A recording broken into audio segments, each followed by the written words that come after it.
Ke bawah Duli Yang Maha Mulia Paduka Seri Baginda Sultan Haji Hassan Al-Bolkiah Muizzaddin Wad Daulah, Ibni Almarhum Sultan Haji Omar Ali Saifuddin Sa'adul Khariwaddin, Sultan Daning di-Pertuan Negara Brunei Darussalam, bertitah mengalu-alukan usaha-usaha ke arah memperkukuhkan agenda kerjasama ekonomi dan teknikal APEC yang mendorong kepada pembangunan kapasiti, perkongsian amalan terbaik terutama dalam bidang pendigitalan dan pembangunan sumber tenaga manusia. Ke bawah Duli Yang Maha Mulia bertitah semasa Leaders Retreat Mesyuarat Ketua-Ketua Ekonomi APEC AELM ke-27 semalam. Dengan bertemakan Optimizing Human Potential Towards a Resilient Future of Shared Prosperity, Pivot Prioritize Progress, mesyuarat diadakan secara maya melalui persidangan video dari Baitul Mesyuarah Istana Nurul Iman. Dalam titah, ke bawah Duli Yang Maha Mulia menekankan bahawa pandemik COVID-19 menguji kerelevanan APEC sebagai platform kerjasama ekonomi yang selama ini memberi manfaat kepada rakyat APEC. Brunei Darussalam therefore welcomes the APEC Putrajaya Vision 2040, which provides a renewed impetus to fulfill a new mission in the post-COVID-19 era. I would like to make a few points in this regard. First, APEC needs to restore market confidence in order to promote early recovery and revitalize trade and investment. We have to advocate a pro-business climate by pursuing structural reforms, strengthening trade facilitation and economic integration, and progressing work on the free trade area of the Asia Pacific. Second, the empowerment of our people, especially youth and women, as well as businesses, particularly MSMEs, has to be prioritized to ensure that no one is left behind. This includes promoting equitable access to economic opportunities and resources to enable them to benefit from new technologies and growth prospects. Lastly, we welcome the strengthening of APEC's economic and technical cooperation agenda. Indeed, we should promote more capacity building and sharing of best practices, especially in digitalization and human resource development. APEC also needs to leverage upon its collaboration with other international organizations. To conclude, Mr. Chairman, Brunei Darussalam, as an APEC member and the ASEAN Chair in 2021, looks forward to working closely with all economies in continuing the regional economic revitalization agenda. With this, I would like to also wish Prime Minister Ardern much success for New Zealand's chairmanship next year. Together, APEC will be able to face the challenges and seize opportunities ahead towards achieving our vision of an open, dynamic, resilient, and peaceful Asia-Pacific community by 2040. Thank you. Terdahulu sebelum itu, Yang Amat Berhormat Tan Sri Dato' Haji Muhyiddin bin Haji Muhammad Yassin, Perdana Menteri Malaysia, selaku pengerusi APEC 2020, semasa menyampaikan ucapan pembukaan, antara lainnya mengambil maklum bahawa APEC telah menyediakan rangka kerja bagi ekonomi-ekonomi ahli untuk melaksanakan idea-idea ekonomi berdasarkan kesepakatan bersama bagi meningkatkan kemakmuran penduduk di rantau ini. Kerelevanan APEC semakin penting dalam memastikan pengedaran vaksin COVID-19 pada harga berpatutan, mudah diperolehi dan secara saksama. Dalam mesyuarat ini, para pemimpin mendengarkan laporan mengenai Global Economic Outlook daripada Puan Kristalina Georgieva, Pengarah Urusan Dana Monetari Antarabangsa IMF. Para pemimpin menyentuh mengenai pasca COVID-19, visi APEC Putrajaya 2040 dan Deklarasi Kuala Lumpur 2020. Visi APEC Putrajaya 2040 memupuk penyertaan rakyat dan ke arah sistem pasaran yang lebih kukuh dan multilateralisme perdagangan bagi menggalakkan pertumbuhan ekonomi yang terbuka dan saksama. Sementara itu, Deklarasi Kuala Lumpur 2020 akan memajukan pertumbuhan mapan dan inklusif bagi membina rantau yang lebih berdaya tahan dan bermanfaat kepada rakyat.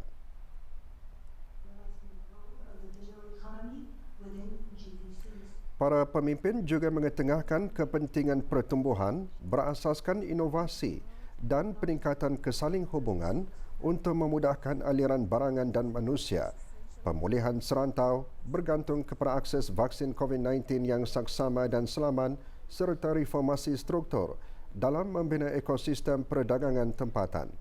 APEC juga perlu mengutamakan agenda perubahan iklim serta pencapaian keseimbangan antara ekonomi digital dan hijau.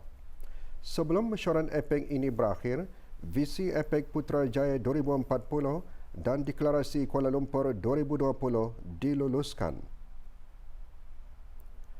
Perdana Menteri Malaysia seterusnya menyerahkan kepengurusian APEC kepada Right Honourable Jacinda Ardern, Perdana Menteri New Zealand.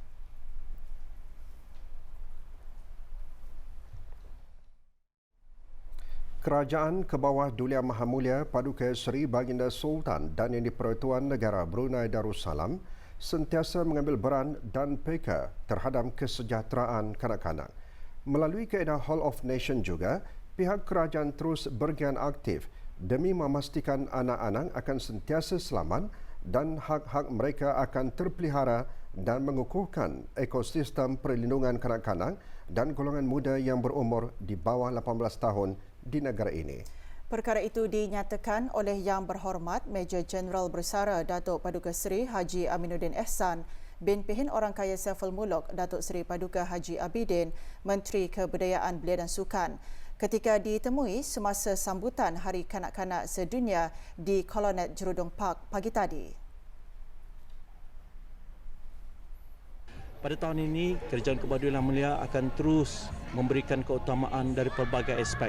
Aspek yang pertama, alhamdulillah kita ini akan membina sebuah perumahan untuk kanak-kanak, khususnya kepada kanak-kanak yang perlu dilindungi. InsyaAllah projeknya telah pun bermula pada tahun ini dan akan siap pada tahun hadapan dengan berkonsepkan kepada home environment. Dan perkara yang kedua ialah untuk menentukan National Framework for Child Protection akan dibentuk dan akan dapat digunakan sebagai garis pandu dalam memberikan perlindungan kepada kanak-kanak. Dan kita ini hendaklah sentiasa mendengar kepekaan mengenai dengan kanak-kanak. Dan talian harapan dan talian Ketani 121 dan 145 akan terus dipertingkatkan khusus untuk memberikan ruang bagi Ketani mendengar keluhan kanak-kanak, perlindungan kanak-kanak, dan dalam masa yang sama Ketani hendaklah sentiasa menjaga khususnya dari aspek pelbagai aspek, dari aspek mental, dari aspek perlindungan dan juga dari aspek kepentingan kanak-kanak. Pelbagai aktiviti disediakan untuk mencungkil bakat dan meningkatkan perkembangan kanak-kanak secara holistik sama ada dari segi fizikal, mental dan kerohanian. Sambutan dihadiri 100 orang kanak-kanak daripada sekolah-sekolah kerajaan dan bukan kerajaan serta penglibatan kanak-kanak kelainan upaya OKU.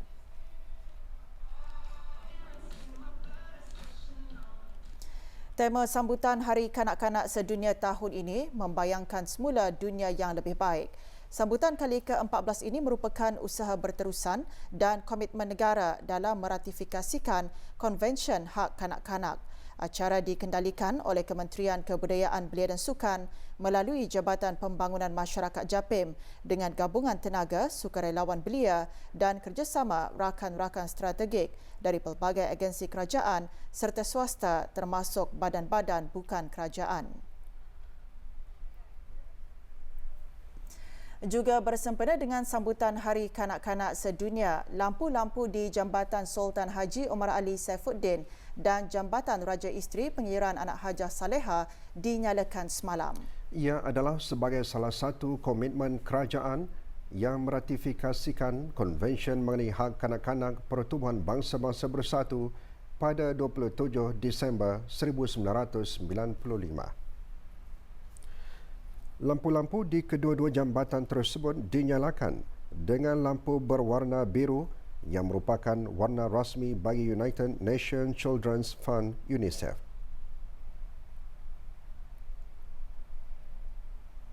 Penyalaan lampu bermula semalam dan akan berakhir esok dari pukul 7 malam hingga 5 pagi. Orang ramai dialulukan untuk mengambil gambar jambatan-jambatan tersebut dan memuat naik ke media sosial dengan hashtag Universal Children Day BN atau World Children's Day.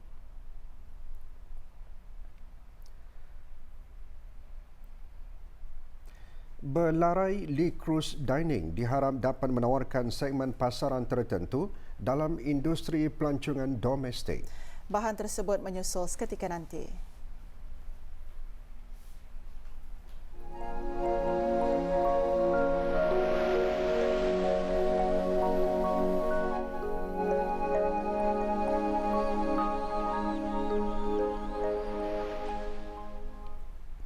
Tidak ada kes jangkitan baharu COVID-19 dicatatkan hari ini di negara Brunei Darussalam. Dalam siaran akhbar mengenai perkembangan situasi jangkitan COVID-19 di negara ini, Kementerian Kesihatan memaklumkan jumlah keseluruhan jangkitan kekal 148 kes dengan kes yang sembuh seramai 145 orang.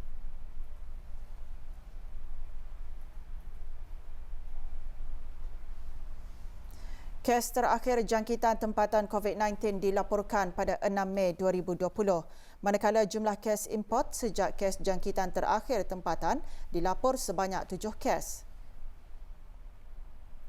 571 orang sedang menjalani pengasingan diri mandatori, manakala seramai 8,208 orang menamatkan pengasingan diri mandatori sejak Mac lalu. Sementara itu, 176 sampel ujian virus SARS-CoV-2 dilaksanakan, menjadikan jumlah keseluruhan ujian makmal yang dijalankan sejak Januari 2020 sebanyak 75,245 ujian. Maklumat lanjut dan perkembangan terkini layari laman sesawang Kementerian Kesihatan dan talian Kesihatan 148. Sempena program pelancongan domestik Brunei dan usaha berterusan dalam mempromosikan selera Bruneiku, satu produk pelancongan domestik dikenali sebagai Belarai Lee Cruise Dining dilancarkan oleh syarikat ejen pelancongan Al Abkari Travel and Tours. Majlis pelancarannya diadakan di Jetty Queen Elizabeth II, Kampung Datuk Gandhi, Jalan Kota Batu. Hadir Yang Amat Mulia Pengiran Anak Haji Abdul Kudus bin Pengiran Lela Cetria Sahibuna Jabah Pengiran Anak Haji Abdul Aziz. Perasmiannya disempurnakan oleh Pengiran Muhammad Amir Rizal bin Pengiran Haji Mahmud, Setiausaha Tetap Pentadbiran Kewangan dan Esten, Kementerian Kebudayaan Belia dan Sukan. Belarai Lee Cruise Dining diharap dapat menawarkan segmen pasaran tertentu dalam industri pelancongan domestik. Pelayaran yang berlangsung selama 2 jam itu merangkumi pelayaran dari Jambatan Sultan Haji Omar Ali Saifuddin merentasi Sungai Brunei hingga ke Jambatan Raja Isteri Pengiraan Anak Hajah Saleha dan seterusnya menyusuri Kampung Air.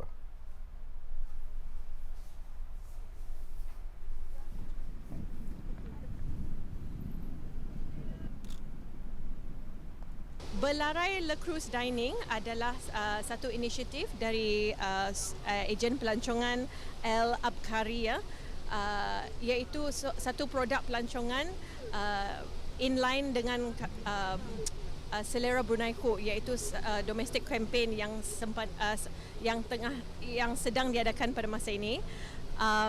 Ini adalah satu inisiatif yang sangat baik yang mengalu-alukan orang ramai untuk mencuba lagi hidangan makanan di atas bot.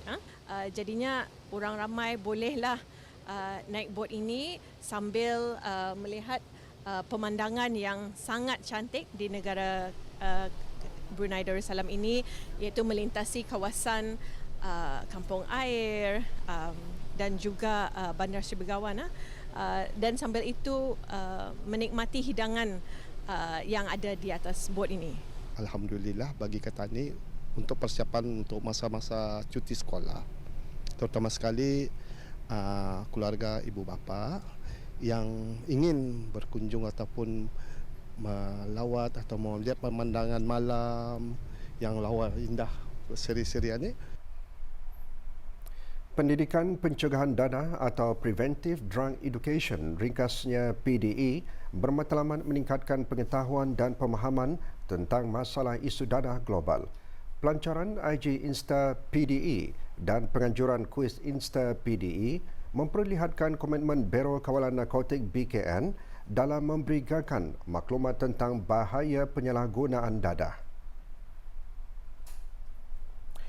Pagi tadi diadakan majlis penyampaian hadiah kuis berkenaan di cawangan pendidikan pencegahan dadah Biro Kawalan Narkotik.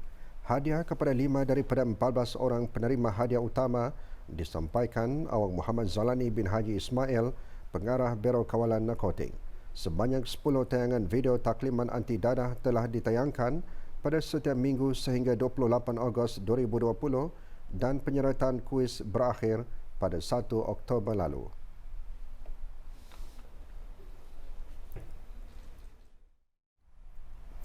Institut Pendidikan Teknikal Brunei IBTE akan menawarkan 4 jurusan bidang sebagai mempersiapkan tenaga kerja yang berkemahiran dalam industri minyak dan gas yang bakal dimulakan awal tahun 2021. Menurut Dayangku Nur Jeffriyah binti Pengiran Muhammad, pengarah bahagian perancangan dan perkembangan kurikulum IBTE, sebanyak 13,000 pekerja berkemahiran diperlukan dan atas mandat tersebut, IBTE menawarkan program berkenaan dalam pelbagai peringkat. Program-program itu adalah ISQ in marking fitting, ISQ in rigging, ISQ in scaffolding dan ISQ in welding. Daripada pengurusi MIC menyatakan sebanyak 13,000 pekerja kemahiran yang diperlukan di negara Brunei Darussalam, dan di atas mandat yang diberikan itu IBTE menawarkan program-program yang disebutkan tadi untuk beberapa peringkat, artinya di dalam 4 tahun akan datang. Program ISQ ini adalah program berperingkat selama setahun, yang mana 6 bulan pertama akan dilatih di institusi IBTE dan 6 bulan yang selebihnya di Registered Training Organisation, yang mana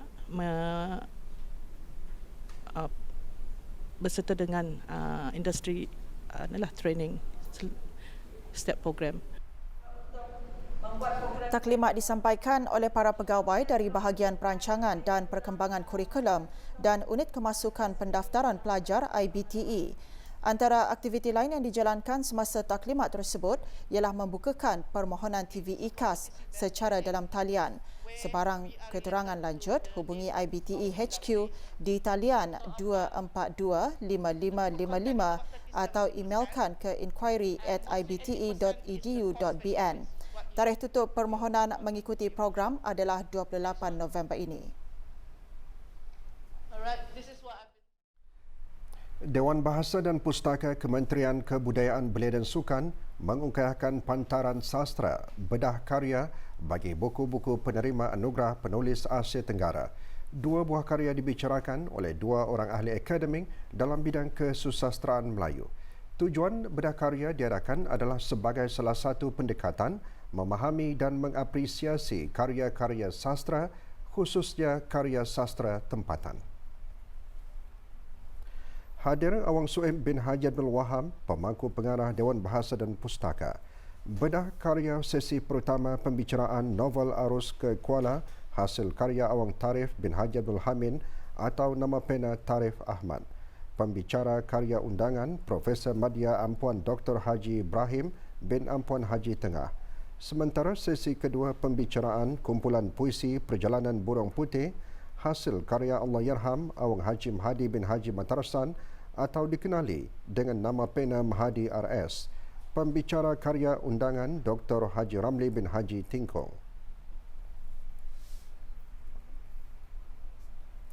Majlis Convocation College Universiti Perguruan Agama Seri Begawan Kupu SB ke-10 akan berlangsung pada Isnin 23 November ini. Bersempena dengan majlis convocationnya, Kupu SB mengadakan majlis membaca surah Yasin dan bertahlil khusus bagi ayahanda dan bonda ke bawah Duli Yang Maha Mulia Paduka Seri Baginda Sultan dan Yang di-Pertuan Negara Brunei Darussalam, Almarhum Sultan Haji Omar Ali Saifuddin Sa'adul Khariwaddin dan Almarhumah Duli Raja Isteri Pengiran Anak Damit.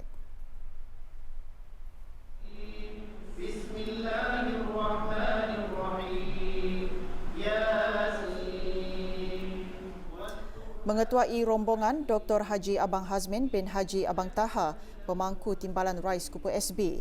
Lebih 250 bakal graduan dalam program Sarjana Perguruan Agama, Sarjana Muda Perguruan Agama, Diploma Perguruan Agama Lepasan Ijazah, Diploma Tertinggi Perguruan Agama dan Diploma akan diraikan dalam majlis convocation itu nanti.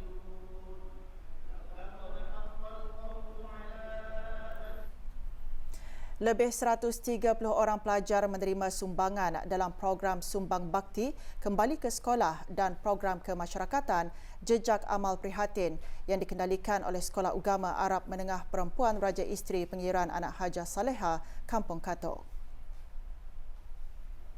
Penyampaian sumbangan disempurnakan oleh Dayang Hajah Azizah binti Haji Muhammad, pengetua sekolah berkenaan.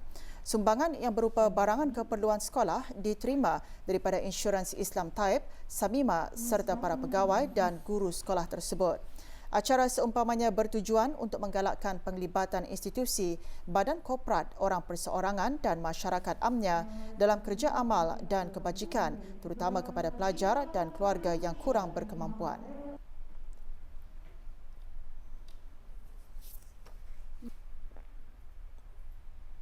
Sebahagian jalan di Lebuh Raya Tunku menuju ke Bandar Seri Begawan akan ditutup sementara bermula Selasa 24 November 2020 hingga 3 Disember 2020. Penutupan sebahagian jalan berkenaan adalah bagi membolehkan kerja-kerja pembaikan jalan dan melapis semula aspal di Lebuh Raya berkenaan akan dapat dilaksanakan. Jalan berkenaan akan ditutup bermula pukul 9 malam hingga 6 pagi hari berikutnya. Jabatan Kerja Raya menasihati para pengguna jalan raya untuk menggunakan jalan alternatif yang terdapat di kawasan berkenaan dan juga jalan lencongan yang dicadangkan. Para pengguna jalan raya juga dinasihatkan untuk sentiasa berhati-hati apabila melalui kawasan tersebut di samping mematuhi tanda-tanda lalu lintas dan mematuhi had laju yang dibenarkan demi mengelakkan perkara-perkara yang tidak diingini. Sebarang aduan, orang ramai boleh menghubungi Jabatan Kerja Raya melalui talian Darussalam 123, live chat 833-3123, Facebook Jabatan Kerja Raya Brunei Darussalam dan email pro@pwd.gov.bn.